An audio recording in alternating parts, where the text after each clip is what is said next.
I hear him. Down goes Frazier. Down goes Frazier. Hey, what's up with it, fam? It's Hot Boxing Minute, your favorite pharmaceutical engineer, turned boxing analyst, back at you with the realness, of course, because only I can bring it that way. And let's talk about your boy, one time Keith Thurman. Boy, one time Keith Thurman is back, y'all. Let's give a round of applause to one time Keith Thurman, y'all. Stop hating on the man. One time Keith Thurman shook the ring rust off, showed what he can do against Mario Barrios this last Saturday, and it was looking amazing, y'all. Now, he didn't get the knockout. No, he didn't. But he definitely won at least 9 to 10 of those rounds handily against Mario Barrios. He had a little bit of trouble with a body punch somewhere through like halfway in that fight, but that was about it. I'm not really sure why Keith Thurman has that thing with his body. He better deal with that. But outside of that, I thought Keith Thurman looked great. He was explosive. He was moving back and forth. He had that awkward athleticness that made him famous. No, he didn't get the knockout. He didn't get the knockout.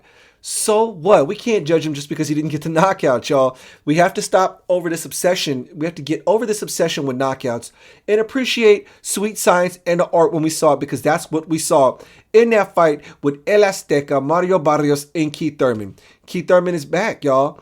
Keith Thurman is not in the woods playing the flute anymore. He's come back to the real world. He wants to get that guap, step back in the ring and fight, and he looked great against Mario Barrios. So what's next? What is next for Keith one-time Thurman, y'all? You know, I still get glimpses of Keith Thurman back in the past on all those PBC cards, and when he was fighting guys like Soto Coraz, and he was fighting, Angulo, and he was fighting Danny Garcia, just amazing stuff. Hold on, let me see if I can pull up Keith Thurman's resume real quick. Let's look at Keith Thurman's body of work. He had the knockout victory over Diego Chavez, TKO Soto Caras. He beat Julio Diaz, Leonard Bundu, Robert the Ghost Guerrero, Luis Collazo, Sean Porter, Danny Garcia, Josecito Lopez. He caught the L to Manny Pacquiao. Why did I think he fought? I guess I was wrong on that one. Anyways, don't even worry about it. Keith one-time Thurman is looking like he's in peak form again. Don't compare that performance against Mario Barrios to Tank's performance against Mario Barrios as a measuring stick for where Keith Thurman is at. Now, don't forget, Mario Barrios was giving Gervonta Davis a lot of problems up until the knockout happened. Keith Thurman was just putting on a clinic against Mario Barrios. Give Keith Thurman his flowers while he's still here in the present, y'all. That was a dominant performance. What did you think about that performance? Give me an answer, y'all. Give me an answer in the comment sections. You know I want to know. Try to interact and get that feedback, because I love to get the feedback from my community. My content is built on what you guys say. Now, let's switch out to Mario Barrios. This is Mario Barrios' second loss. His last loss came against Tank. This loss came against Keith Thurman. I don't believe Mario Barrios is a lost cause. I think he still has a lot of things he can do at welterweight. He has to make a serious decision on whether or not he wants to keep Virgil Hunter in his corner, because clearly, up until this point, it seems Virgil Hunter is ineffective. So what does Mario Barrios do next as far as trainers? I don't really know. Robert Garcia, he's out there in Texas. Maybe he could mess with Derek James. There's Abel Sanchez. There's different possibilities for Mario Barrios. And the good thing is that he's pay-per-view on PBC. And PBC, as far as I can tell, once they have you as a pay-per-view fighter or a fighter that fights on pay-per-view cards, they want to keep you on those pay-per-view cards. So he's got a whole roster full of welterweights on that side of the aisle on PBC he can fight against. Put him in a fight with Jamal James. Put Barrios in a fight with Omar Figueroa Jr. Put Mario Barrios in a fight with Danny Garcia. I bet El Azteca is very, very entertaining against any of them. So he's not a total lost cause. I would love to see it. Let's switch subjects out from that Keith Thurman card, because I'm trying to cover a lot of ground in this video. Let's talk about what happened. Was it Top Rank or? No, that was DAZN. Let's talk about that DAZN card. Bam Rodriguez.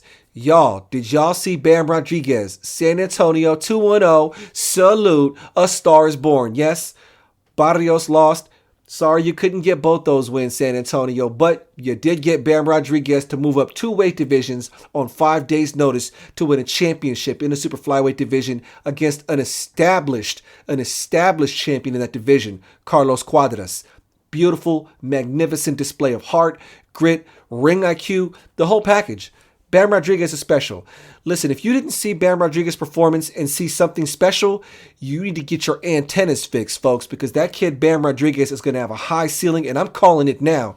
Bam Rodriguez is a future pound-for-pound star in this sport. Mark my words.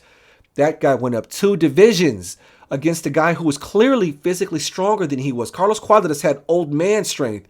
Bam Rodriguez is only 22 years old. He's currently the youngest champion in boxing right now, which really doesn't mean much. We've had young champions in the past. Before him, it was Devin Haney. I think before that, it was David Benavidez. We got Mike Tyson. So there's a long tradition of young champions in boxing. Some did very, very well after their first belt. Some didn't do so hot afterwards. Hey, I got faith Bam Rodriguez is going to do quite well. A young man who stays that ready and that capable on the drop of a dime to scrap at a championship level fight when he's never been past 8 rounds in his career, that is a considerable talent. Robert Garcia Boxing came up. Robert Garcia Boxing has a jewel in that. They got his brother Franco. It's awesome what's going on with Bam Rodriguez and what's going on Robert Garcia Boxing Academy. The future is bright for that kid, and I am excited for it. And now the last subject I want to talk about. The last subject I'm going to talk about in this short video, y'all, Oscar Valdez has signed the contract. I'm not exactly sure why Shakur Stevenson was on Twitter trying to make it seem like Oscar Valdez was ducking and not signing. Truth is, neither of them had signed it. Either way, I'm not here to pitch a narrative. I'm just happy Oscar Valdez signed it. I'm sure it's only a matter of time before Shakur signs it. Signed, sealed, delivered. We got us a super fight at the end of April, on the same night as the Katie Taylor-Amanda Serrano super fight. Boxing fans, are you not entertained? We are just getting spoiled this year. I tried to tell y'all 2022 was going to be an amazing year for boxing.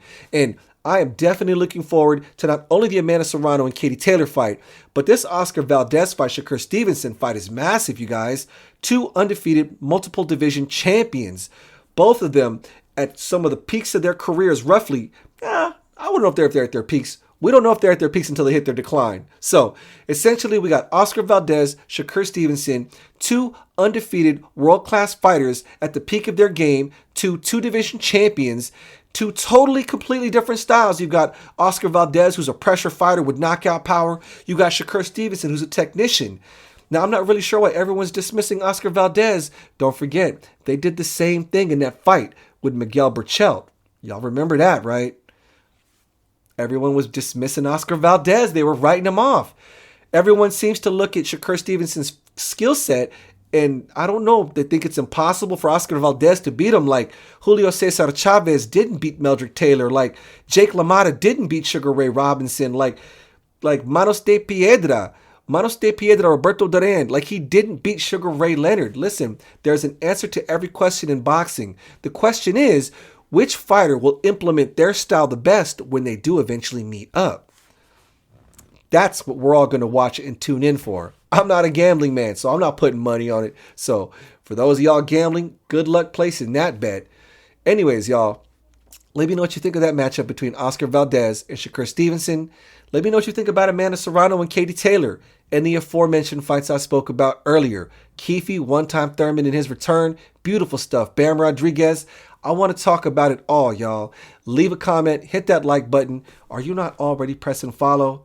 You are watching Hot Boxing Minute, folks. Soon to be the future of this whole YouTube boxing analysis thing. Peace.